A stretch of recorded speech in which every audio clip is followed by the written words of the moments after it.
Ito yung araw na pupunta kami sa Nami Island ang asawa ko. At ang dami nangyari nung araw na yun. Promise. Yun nga, bumaba kami sa Noriangjin at sumakay kami ng tren papunta sa Yongsan.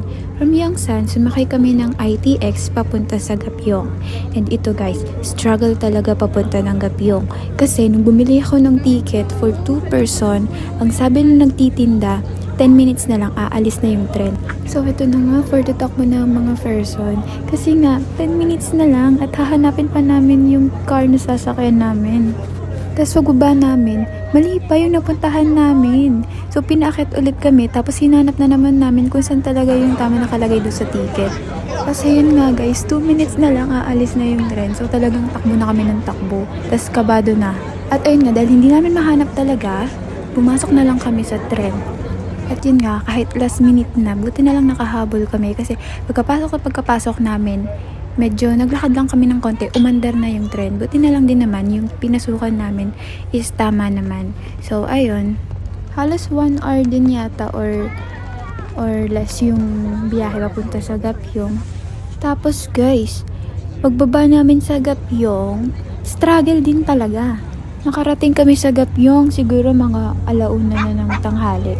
Tapos guys, naghihintay kami ng bus, sobrang haba pa ng pila papunta doon sa Mayroro. 1 hour din kaming halos naghintay ng bus doon, wala talagang dumadaan guys. Tapos may isang dumaan na bus pero hindi niya ruta yung papunta sa Roro. Ang sabi niya, maglakad na lang daw kami kasi daw sobrang daming tao hindi makausad yung mga sasakyan. Kaya pala walang bus na dumadaan guys. So ayun, tinignan ng asawa ko sa may Kakao Map kung pwede namang lakarin. So sabi niya pwede naman daw lakarin. Kaso nga lang, nakakapagod guys. Medyo malayo din kasi yun. So ito, nagdadalawang isip kami kung maglalakad kami o maghihintay kami ng bus.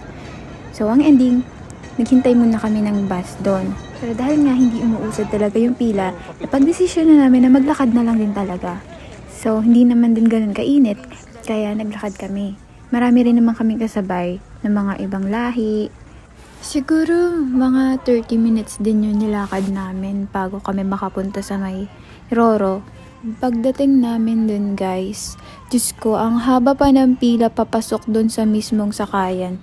Buti na lang yung asawa ko, pumunta siya sa pinakaharapan, tapos ako yung parang nakapila.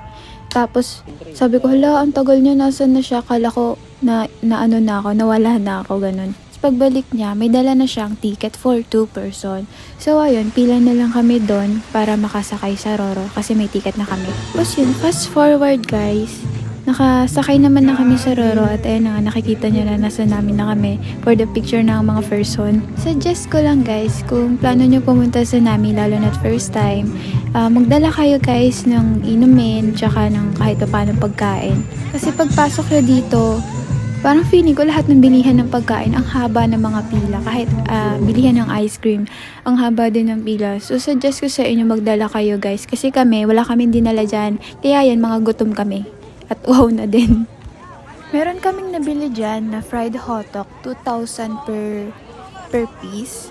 So, namili kami, tig-dalawa kami kasi gutom na kami niyan. Tapos namili kami ng tubig, dun na lang sa parang 7-Eleven chuchu. Sa dami nga ng tao, no, kahit saan ka mag-picture, talagang maraming tao sa background mo. Tapos hindi mo masusolo din yung lugar. So I suggest na pumunta kayo dito guys nang hindi pa peak season ng autumn. Tapos kahit nga 5 PM na siya, kahit pa uwi na kami, dami pa rin talagang dumadating. Dagsa pa rin yung taong dumarating kahit ganong oras na. Eto, pauwi na kami nito. Hindi ko na-videohan yung pila pauwi, pero ang haba pa rin talaga ng pila niyan papunta ng Roro pabalik. So, I suggest na habaan nyo rin yung patience nyo, no guys? Pero kahit ganun, maganda sa Nami Island. So, sa tingin ko, uulit pa ako nito next autumn. So, yun lang guys. Thank you for watching!